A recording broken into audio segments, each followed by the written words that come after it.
अरे दादा हो अरे जब से वो छोड़ के भागल रे भैनी यार हम पागल रे अब मारतानी मुका अपना छाती में। अरे ये व्यास काहे मुँह लटका के बैठे हैं? अरे का बताई कि रोजा रगड़ी लेते ही आई टाटी में बर्दाश्त ना होला जबराती में। रोजा रगड़ी लेते ही आई टाटी में बर्दाश्त ना होला जबराती में। बर्दाश्त ना होला जबराती में। डीजे विकास रीगा सीतामढ़ी।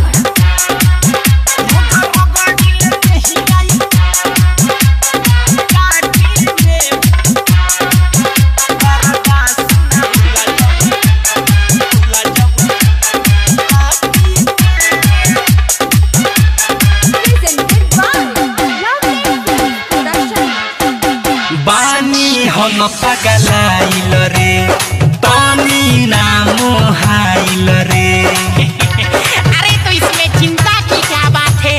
बड़े बड़े देशों में छोटी छोटी बातें होती रहती है। हर पानी हम पगलाइल रे पानी नाम हाइल रे।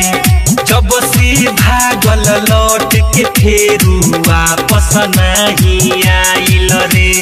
दिल पर चोट बला रात भर रहिल जागल रे। सब प्यार की हमारा यार मिलवल समाटी में। अरे चिंता जोन करो अमित भाई, एगो गोइल तो दोसर आई ना हमरा उहे चाहिए। हर रोज रगड़ी लेते ही आई टाटी में बर्दाश्त ना होला जबराती में। रोज रगड़ी लेते ही आई टाटी में बर्दाश्त ना होला जबराती में।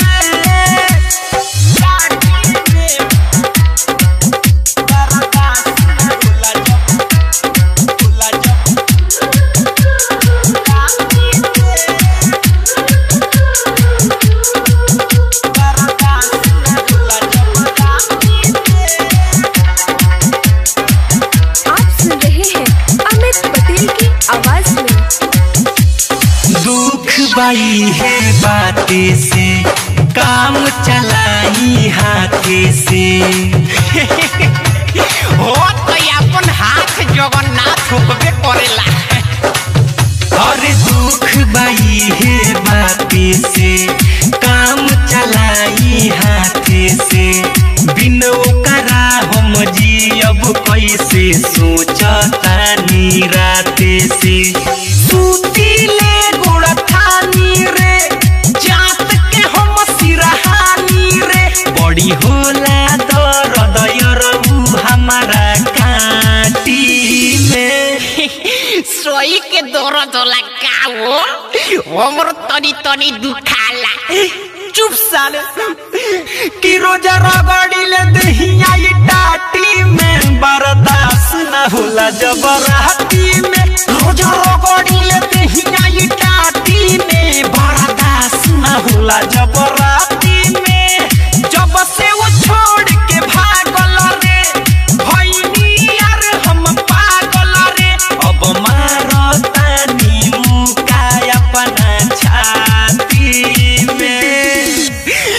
दादा कोनो ये गिलास पानी नहीं के देत की पी के मर जाई कि रोजा रगड़ी ले दे आई टाटी में बर्दाश्त न होला जबराती में। रोजा